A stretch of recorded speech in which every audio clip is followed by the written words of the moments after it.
하나님 말씀은 창세기 1장 1절입니다. 창세기 1장 1절 말씀. 다 같이 한 목소리로 하나님 말씀을 같이 읽도록 하겠습니다. 시작. 태초에 하나님이 천지를 창조하시니라. 아멘. 오늘 수요예배 나오신 여러분 모두에게 하나님의 크신 은혜와 놀라운 평강이 충만히 임하시기를 간절히 축원합니다. 네, 오늘부터 창세기를 시작하도록 하겠습니다. 창세기는요, 신구약 66권 중 가장 앞에 나와 있는 책이고, 여러분 다 아시고요, 이 창세기부터 앞에 5권의 책, 창출레민신, 이 5권을 모세 오경이다, 뭐 이렇게 부르고 있는 것은 여러분 다 알고 계실 겁니다. 이 창세기를 과연 누가 썼느냐, 누가 썼느냐 이렇게 보는 것은 크게 두 가지 관점이 있어요. 창세기의 저자는 누구인가, 창세기를 기록한 사람은 누구인가, 두 가지 관점이 있는데, 하나는 전통적인 관점에서 보는 그 입장이 있고, 하나는 현대신학적인 관점에서 보는 입장이 있는데, 두 가지 다 의미가 있고 두 가지 다 중요합니다. 근데 제가 오늘 말씀드리고 싶은 것은 전통적인 관점에서 본 입장을 이야기하는 겁니다. 두 입장 다 중요하고 두 입장 다 가치가 있고 다 충분히 그럴 만한 타당한 그런 학설이거든요. 그런데 저는 전통적인 관점 입장에서 이제 오늘 말씀을 드리려고 한다는 것을 이 서두에 밝힙니다. 전통적인 관점에서 보면 이 창세기는 모세가 썼다, 이렇게 보고 있어요. 창세기를 기록한 사람, 물론 창세기뿐 아니라 창세기, 출애굽기, 레위기, 민수기 이 5권의 책을 모세가 기록했다라고, 그래서 이것을 모세 오경이라고 그러고, 이 창세기부터 출애굽기, 레위기, 민수기, 창출레민신, 신명기까지 5권의 책이 쓰여진 시기는 이스라엘 백성이 출애굽하고 광야를 지나던 40년, 이 기간 동안 모세가 하나님의 음성을 듣고 기록했다, 이렇게 보는 게 전통적인 관점이다라는 겁니다. 자, 창세기에 대해서 이렇게 먼저 간략하게 말씀을 드리고 이제 창세기를 시작하는데요, 창세기의 면면이 흐르는 중요한 중심은 우리가 잡고 가야 됩니다. 창세기에 흐르는 중요한 중심, 눈에 보여지는 이것이 만들어지고 이것이 만들어지고, 이런 사람이 하나님을 만나고 이런 사람이 하나님을 만나고, 그런 것 이야기하기 전에 창세기에 흐르는 가장 큰 중심, 이 중심을 붙잡고 창세기를 봐야지만 우리가 창세기를 통해 영적인 교훈을 얻을 수가 있어요. 그 중심을 먼저 오늘 살펴보는 시간을 갖도록 하겠습니다. 하나님이 천지를 창조하시기 전에 세상엔 아무것도 없었어요. 그냥 깜깜하고 아무것도 없었어요. 전무하다고 보는 게 맞죠. 없는 것도 없는 거예요. 없는 것도 없다고 얘기를 해야 되나?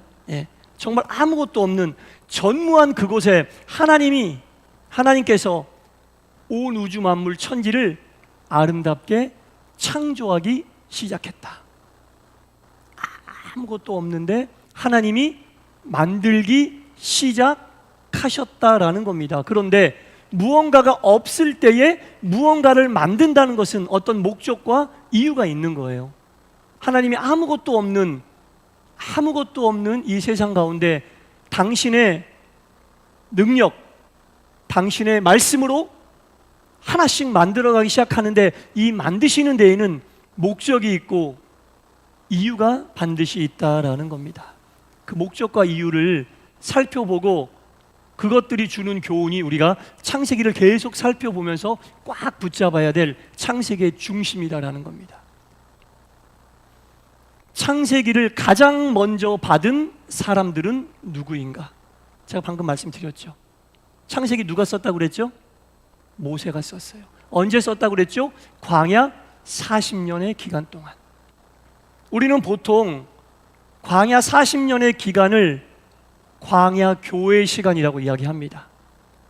이스라엘 백성들이 광야 40년을 지나면서 하나님께 예배드리고 하나님의 음성을 듣고 하나님이 주신 율법 10계명을 가지고 10계명을 지키며 신앙생활을 하는 거예요. 그래서 우리는 광야 40년을 광야 교회라고 이야기하는데, 하나님이 창세기를 주신 이유와 목적은 광야 교회에 주신, 가장 먼저 하나님 말씀 창세기를 받아들인 곳은 광야 교회의 이스라엘 백성들이었다. 하나님이 창세기는 교회에 주신 거예요. 하나님의 백성들에게 주신 것입니다. 우리가 창세기를 대할 때 오해하면 안 돼요. 창세기를 통해서 어떤 인류의 기원을 찾는다든지, 창세기를 통해 어떤 인류의 역사적인 의미를 찾는다든지 아닙니다. 세상에서 과학적으로 무슨 창조론이니 진화론이니 이런 거 얘기할 때 창세기를 많이 갖다 쓰고, 여러분 창세기는요 역사책도 아니고 과학책도 아니에요. 하나님의 교회, 하나님의 백성들에게 하나님이 신앙생활 잘하라고, 믿음생활 잘하라고 주신 책이 창세기다. 그거 알아야 돼요. 세상 사람들은 인류의 기원을 연구하고 인류의 역사를 연구할 때 오래된 책이니까 창세기를 통해서 어떤 그 근거를, 과학적인 근거를 찾으려고 그러고, 과학적 근거에 맞지 않으면 자신이 알고 있는 과학적 근거와 부딪히게 하고, 어떤 세상적인 이론으로 성경을 분석하려고 하는데 그건 아니란 얘기죠. 창세기를 주신 이유, 광야 교회에 있는 이스라엘 백성들에게 신앙생활 잘하라고, 광야길을 걸어가면서 예배드리는 이스라엘 백성들에게 예배 잘 드리라고, 십계명을 주신 이스라엘 백성들에게 율법 잘 지키라고, 믿음생활 잘하라고 주신 게 창세기의 목적이에요. 이걸 알아야 됩니다. 사람들이 창세기를 가지고 인류의 기원이나 역사를 따지고 연구하고, 그건 아닌 거예요, 여러분. 분명히 창세기를 주신 목적과 의미를 알아야 됩니다.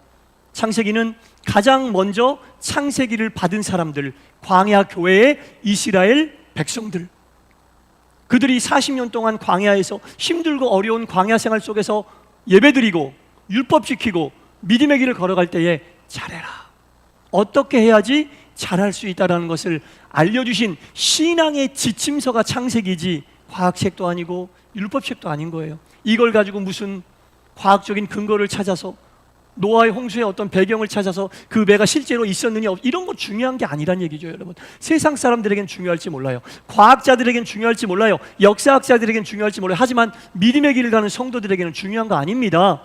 창세기를 통해 우리가 얻어내야 될 교훈이 뭐냐? 어떻게 하면 예배 잘 드릴 수 있을까?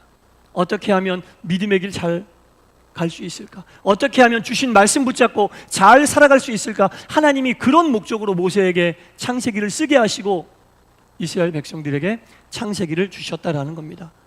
증거가 있잖아요. 가장 먼저 창세기를 받은 대상은 광야 교회였다. 광야 교회의 이스라엘 백성들이었다. 첫 말씀을 받은 대상을 생각하면 알 수 있어요. 오늘도 하나님은 이 시대에도 창세기를 교회에 주시는 거예요. 믿음의 길을 가는 성도들에게 주시는 것이지, 과학적인 근거나 역사적인 근거를 찾는 어떤 자료, 창세기를 주신 게 아니다. 그러니까 알아야 됩니다. 과학적으로 분석할 필요가 없어요. 역사적으로 분석할 필요가 없어요. 하나님이 가장 먼저 주신 책에 얼마나 하나님의 뜨거운 영이, 얼마나 하나님의 뜨거운 사랑이 가득 담겨져 있는데, 그것을 인간의 과학으로 분석하고 인간의 역사로 해석하려고 하는 게 얼마나 어리석은 일입니까? 의미 자체를 모르고 하는 행위들이라는 거죠. 창세기는 신앙 지침서다. 창세기는 신앙 지침서다. 애굽을 탈출하여 어려운 광야를 지나가고 있는, 가장 힘든 상황 속에서 믿음의 길을 걸어가는 이스라엘 백성들이 어떻게 신앙생활을 해야 되는지 하나님이 써놓으신 책이다. 그 어려움 속에 어떻게 해야 하나님의 복이 임하는지 써놓은 책이다. 그게 창세기의 중요한 맥락 중에 하나다라는 겁니다. 이스라엘 백성들이 탈출한 애굽은 다신교의 나라입니다. 별개 다 신이에요. 하늘은 물론 신이고, 떠있는 태양도 신이고, 밤에 뜨는 달도 신이고, 별도 신이고, 바다도 신이고, 강도 신이고, 하다못해 짐승들도 신입니다. 이렇게 모든 것이 신인 그런 애굽에서 이스라엘 백성들이 430년 살았어요. 좋든 싫든 430년 살면서 유일신 하나님을 믿던 이스라엘 백성들의 유일신 사상은 점점점 흐려지고, 눈에 보이는 산이나 강이나 바다나 짐승들이 신이 되어버리는 그런 유대인들의 종교관이 자리 잡고 있어도 전혀 이상한 게 아니죠. 430년이면 유일신 하나님을 섬기던 그 마음이 다 사라지고 서서히 없어지고 그러던 시간이거든. 충분한 시간이요. 430년이면 조선 왕조가 500년인데 거의 조선 왕조의 시간, 태조 이성계부터 순종까지 500년의 시간을 한 나라에 복속되어 노예로 살았는데 일만 했겠습니까? 그 나라의 문화를 습득하고 그 나라의 종교관을 습득하고 그 나라의 삶의 태도를 습득하면서 충분히 430년 동안 하나님을 잃어버릴 만한 시간을 지낸 이스라엘 백성들을 탈출시켜서 광야를 지나가는데 하나님이 창세기를 주신 목적이 잃어버렸던 하나님에 대한 회복. 430년 동안 찌들었잖아요. 430년 동안 유일신 하나님에 대하여 아주 흐려졌잖아요. 그것을 회복하는 신앙의 지침서예요. 이해가 되시죠? 창세기를 왜 광야 생활 동안 하나님이 모세를 통해 주셨는지, 유일신 하나님에 대한 확실한 회복을 이야기하는 겁니다. 창세기를 주신 목적은 그거예요. 하나님이 누군지도 모르는 유대인들이 너무 많아. 하나님이 누군지도 모르는 이스라엘 백성들이 너무 많은 거예요. 그 시간을 보내는 이스라엘 백성들에게 창세기를 주심으로 하나님이 우리에게 누구신지, 하나님은 과연 어떤 분인지 알게 하는 거죠. 교회는 하나님이 누군지 알게 하는 곳입니다. 창세기를 광야 교회에 주셨잖아요. 하나님이 누군지 알게 하는 분, 하나님이 어떤 분인지, 우리에게 어떤 일을 행하신 분인지 깨닫게 하는 곳이 교회예요. 다른 거 하는 데가 교회가 아니에요, 여러분. 하나님이 누군지 아는 곳이 교회입니다. 그것을 가르치는 곳이 교회입니다. 그 하나님을 잘 섬기도록 하는 것이 교회다라는 겁니다. 창세기가 바로 그런 이스라엘 백성들에게 주어진 하나님의 말씀이었습니다. 하나님의 말씀으로 주어졌어요. 눈에 보이지 않는 하나님이 하나님의 말씀으로 이스라엘 백성들에게 주어졌다라는 거죠. 하나님은 창세기에서 뭘 많이 만들었다고 하는 정보를 많이 주지는 않으셨어요. 오히려 세상의 어떤 역사책이나 과학책보다 세상 창조에 대한 정보는 오히려 더 작을 수가 있습니다.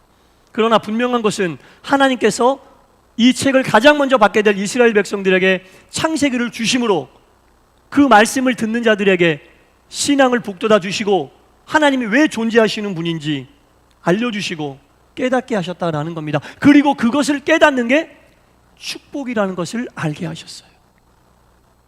하나님이 우리에게 어떤 분인지 깨닫는 것, 하나님과 우리의 관계가 어떤 것인지 아는 것, 이게 축복이라는 것을 하나님은 창세기를 통해 알려주셨어요.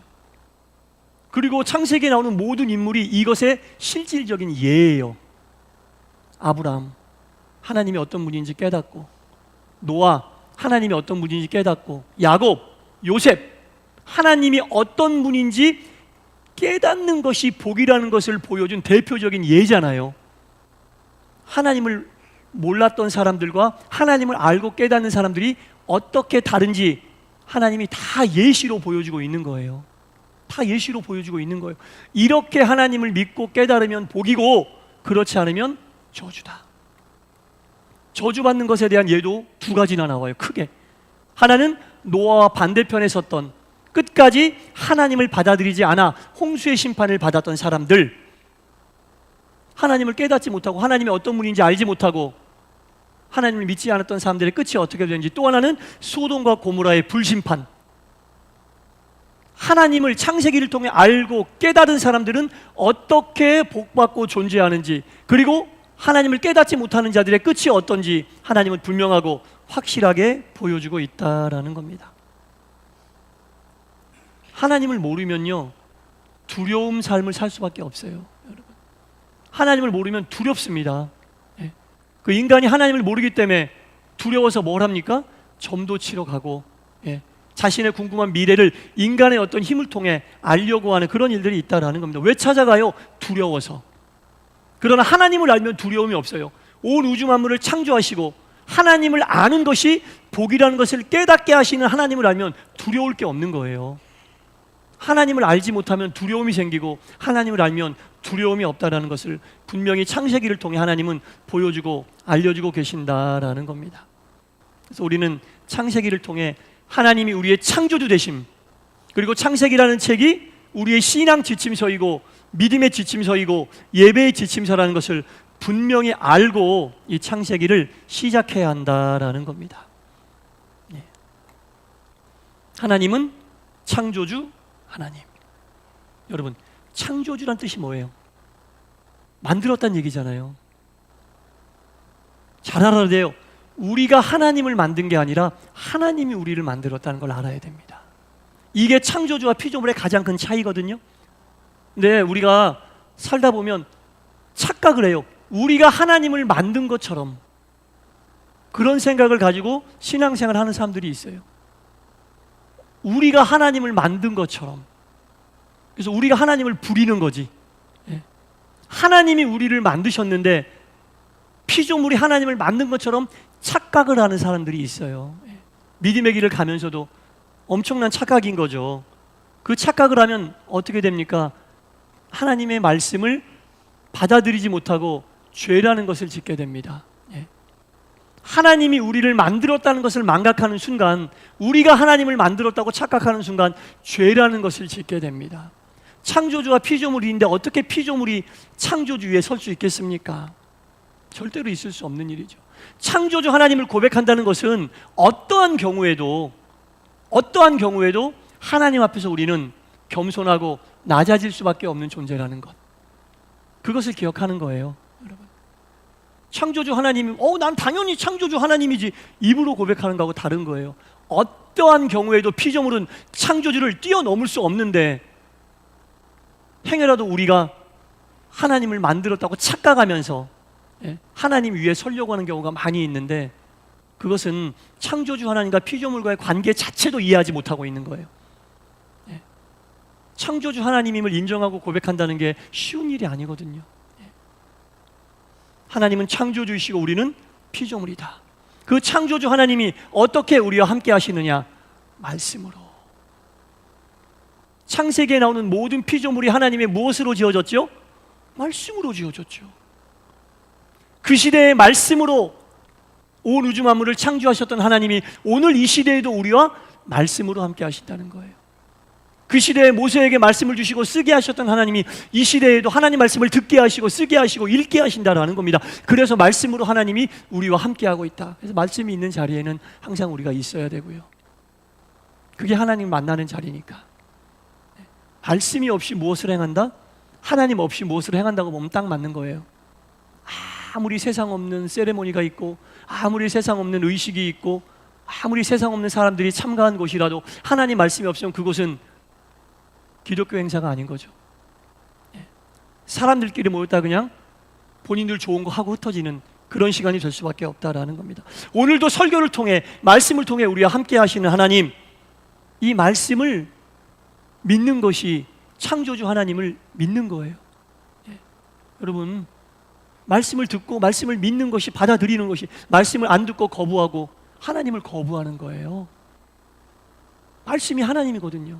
태초에 천지를 창조할 때부터 하나님은 말씀으로 역사하셨기 때문에 이 시대에까지 그것은 계속 동일한데, 말씀을 안 받아들이고 거부하는 건 하나님을 안 받아들이고 거부하는 거 똑같은 얘기입니다. 이런 얘기는 성경에 무수히 많아요. 그러니까 말씀을 들을 때 집중해야 되고, 말씀을 읽을 때도 건성건성 읽지 말고 집중해야 되고, 말씀을 쓸 때도 한자 한자 집중해서 하나님 말씀을 써내려가야 한다라는 겁니다. 성경에서 이야기하는 죄가 뭔지 아시잖아요. 말씀에서 벗어나는 거, 그게 죄니까 말씀 자체를 모르면 그것 자체가 죄가 된다는 거예요. 알고도 벗어나도 죄지만 하나님 자체를 받아들이지 않는 것도, 말씀을 받아들이지 않는 것도 죄다. 창세기 처음부터 그 말씀을 하고 계시는 거예요. 창세기 처음부터 그 말씀을 하고 계시고, 가장 처음부터 말씀으로 임하셨던 하나님이 오늘 이 시간에도 우리와 말씀으로 임하시고, 그 하나님이 참 하나님이다. 그 하나님이 참 하나님이다라는 거죠. 하나님은 미지의 세계에 계신 분이 아닙니다. 하나님은 신비한 어떤 경험을 통해서 역사하시는 그런 하나님이 아닙니다. 말씀으로 우리 앞에 분명하고 확실하게 계신 분이 바로 하나님이다라는 겁니다. 말씀을 모르면 하나님 모르는 거예요. 10년, 20년, 30년 교회 다녔어도 말씀을 모르면 하나님 모르는 거고, 말씀을 거부하면 하나님을 거부하고 있는 그리스도인. 굉장히 아이러니한 얘기예요. 그리스도인인데 하나님을 거부해. 그리스도인인데 말씀을 거부하는 거예요.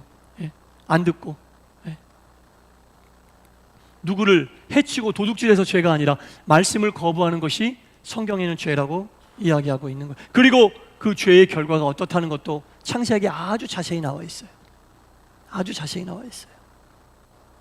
그래서 하나님 말씀이 처음부터 우리와 동행했던 하나님이라는 것, 그리고 그 말씀을 이스라엘 백성들에게 주셨다는 것, 그것은 그들에게 신앙생활 잘하라고, 예배 잘 드리라고, 믿음의 길을 바로 걸어가라고 하나님이 주신 말씀이 바로 처음으로 창세기로 기록이 되어 있다라는 겁니다. 그게 믿음의 길이죠. 그게 하나님이 우리에게 알기를 원하시는, 창세기를 주신 이스라엘 백성들에게 알기를 원하시는 하나님의 뜻이다라는 겁니다.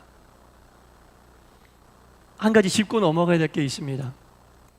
창세기에 나와 있는 인물들을 쭉 봐요. 대표적인 인물들은 뭐 노아, 아브라함, 이삭, 야곱, 요셉에 이르기까지 쭉 보면요, 말씀으로 동행하여 하나님을 깨닫고 복받은 사람들인데 말씀과 함께하는 방황의 시간이 반드시 있었다는 겁니다. 여러분, 방황을 하더라도 말씀과 함께하는 방황을 해야 됩니다. 예. 방황을 하더라도 말씀과 함께하는 방황을 해야 된다는 겁니다. 말씀이 없는 방황은 그냥 방황인 거예요. 말씀과 함께하는 방황은 신앙의 연단이고 하나님이 당신의 뜻을 이루어가기 위해 이끌고 계시는 시간임을 반드시 알아야 한다는 겁니다. 창세기는 그런 것도 나오거든요. 하나님을 깨닫고 말씀과 함께하는 방황도 있다. 네. 말씀과 함께하는 방황도 있다는 것을 기억해야 돼요. 그래서 우리는 방황을 하더라도, 편안한 길을 가더라도 항상 말씀과 함께하는 게 가장 중요하다라는 거죠. 사랑하는 성도 여러분, 창세기를 시작하기 전에 분명히 우리가 알아야 됩니다. 창세기는 교회 위에 주신 말씀이고 성도들에게 주신 말씀이며 역사책도 아니고 과학책도 아니고 신앙 지침서, 가장 먼저 주신 이스라엘 백성들 광야 교회에 주신 신앙의 지침서였고, 신앙의 지침서를 어떻게 주셨느냐? 말씀으로 주셨다.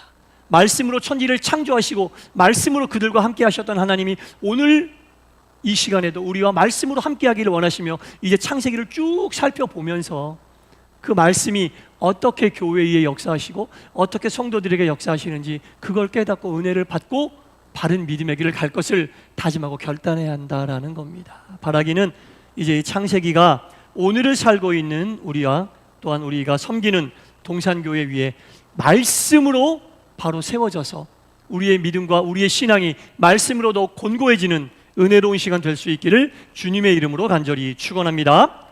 기도하겠습니다.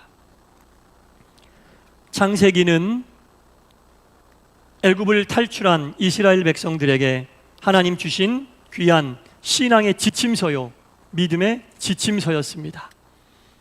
그 어려운 광야 속에서 어떻게 예배해야 하고 어떻게 율법을 지켜야 하며 어떻게 하나님의 길을 가야 하는지 하나님께서 보여주신 귀한 신앙의 지침서였습니다. 오늘을 살고 있는 저희들에게도 이 시대의 창세기가 신앙의 지침서가 되게 하시고 말씀으로 임하시는 하나님의 실체가 되게 하여 주시옵소서. 예수님 이름으로 기도드리옵나이다. 아멘.